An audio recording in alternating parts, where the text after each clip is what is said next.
2 दिवसापूर्वी लोकशाही न्यूजनं पुण्याजवळील मांजरी गोपाळपट्टी या ठिकाणच्या अतिक्रमणाची बातमी दाखवली होती आणि या सगळ्या बातमीनंतर आता खडबडून जागं झालेलं प्रशासन त्या ठिकाणी कारवाई करत त्या ठिकाणी ज्या अतिक्रमणच्या गाड्या लागत होत्या त्या गाड्या सगळ्या हटवलेल्या आहेत आणि या सगळ्या संदर्भात ज्यांनी आवाज उठवला असे क्रांती शेतकरी संघटनेचे संस्थापक अमोल नाना तुपे आपल्यासोबत आहेत. नाना, खरं तर कारवाई झालेली आहे, सगळं अतिक्रमण हटवलेलं आहे, काय सांगाल? काल लोकशाही न्यूजनी ही सर्व बातमी दाखवली आणि जे काही व्यापारी होते ते रोडमध्ये येऊन अतिक्रमण रोडमध्ये केलं होतं आणि फळ विक्रेते, भाजी विक्रेते त्यांनी मोठ्या प्रमाणात अतिक्रमण केल्यामुळे येणाऱ्या जाणाऱ्या लोकांना खूप मोठ्या प्रमाणामध्ये त्रास होत होता. त्यांनी वेठीस धरलं होतं अनेक लोकांना.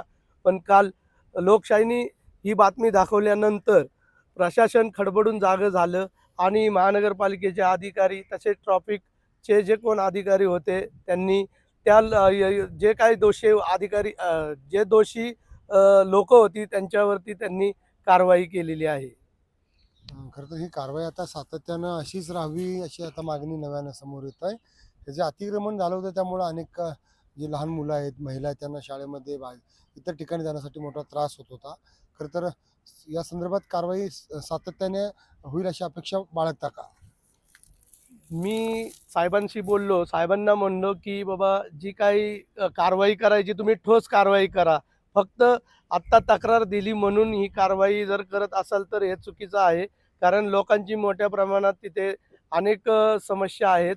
त्या रोडला मोठ्या प्रमाणात त्यांना अडचणींना सामोरे जायला लागले. विद्यार्थी असतील, ज्येष्ठ नागरिक असतील, अनेक लोकांना या या गोष्टीचा फार मोठा त्रास होत आहे.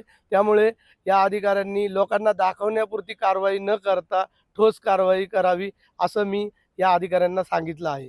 आपण पाहिलं की सगळी ही कारवाई झाली, खरं तर या कारवाईमुळं नागरिकांमध्ये समाधान व्यक्त केलं जातं आणि लोकशाहीनं या संदर्भातली बातमी दाखवली होती आणि या बातमीनंतर आता ही सगळी कारवाई झालेली आहे. लोकशाहीतून चंद्रशेखर भांगे, पुणे.